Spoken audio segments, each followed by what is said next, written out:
आरव, बेला और चेतन एक ही कॉलेज में मिले थे। आरव एक शांत स्वभाव का हिस्ट्री का छात्र था। बेला बहुत उत्साही और कलात्मक फैशन डिजाइनर और चेतन महत्वाकांक्षी और वैकपटु बिजनेस मैनेजमेंट में था। उनकी रुचियां अलग अलग थीं, लेकिन एक साझा भावना ने उन्हें बांधे रखा था, अपनी पहचान बनाने और दुनिया में अपना नाम कमाने की लालसा था। उनकी दोस्ती कॉलेज के दिनों में ही परवान चढ़ी। वे हर विषय पर चर्चा करते, एक दूसरे के सपनों को प्रोत्साहित करते और मुश्किल समय में अपनों की सहारा करते। आरव की कविताएं बेला के डिजाइनों को प्रेरित करती और चेतन अपनी व्यावसायिक बुद्धि से दोनों को मार्गदर्शन देता। वे हर साल एक साथ छुट्टियां मनाते, एक दूसरे के पारिवारिक समारोहों में शामिल होते और भविष्य की योजनाएं बनाते। कॉलेज के बाद तीनों ने अपने अपने क्षेत्रों में काम करना शुरू कर दिया। आरव ने एक सफल लेखक के रूप में पहचान बनाई, बेला एक प्रसिद्ध फैशन डिजाइनर बन गई और चेतन ने एक बड़ी कंपनी में उच्च पद प्राप्त कर लिया। वे अभी भी संपर्क में थे, लेकिन मुलाकातें कम हो गईं क्योंकि वे अपने अपने कामों में व्यस्त थे। एक दिन चेतन ने आरव और बेला को एक बड़ी पार्टी में आमंत्रित किया। वह अपनी सफलता का जश्न मना रहा था और अपने दोस्तों को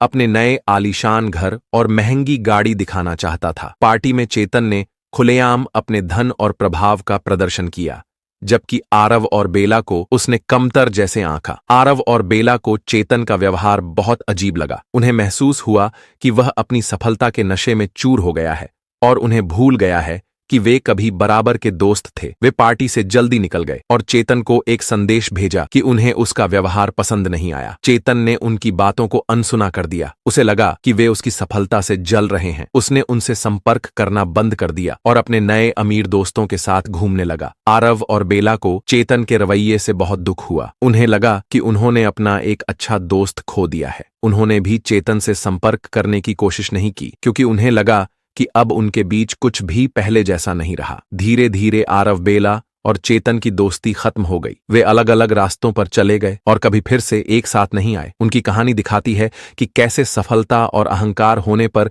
दोस्ती टूट सकती है और कैसे समय के साथ रिश्ते बदल जाते हैं। रेत का महल चाहे कितना भी भव्य क्यों ना हो, एक दिन बिखर ही जाता है। यह कहानी दोस्ती के नाजुक स्वभाव और सफलता के प्रभाव पर एक चेतावनी है। यह याद दिलाती है कि हमें अपने रिश्तों को संजोकर रखना चाहिए और कभी भी अहंकार को अपने ऊपर हावी नहीं होने देना चाहिए।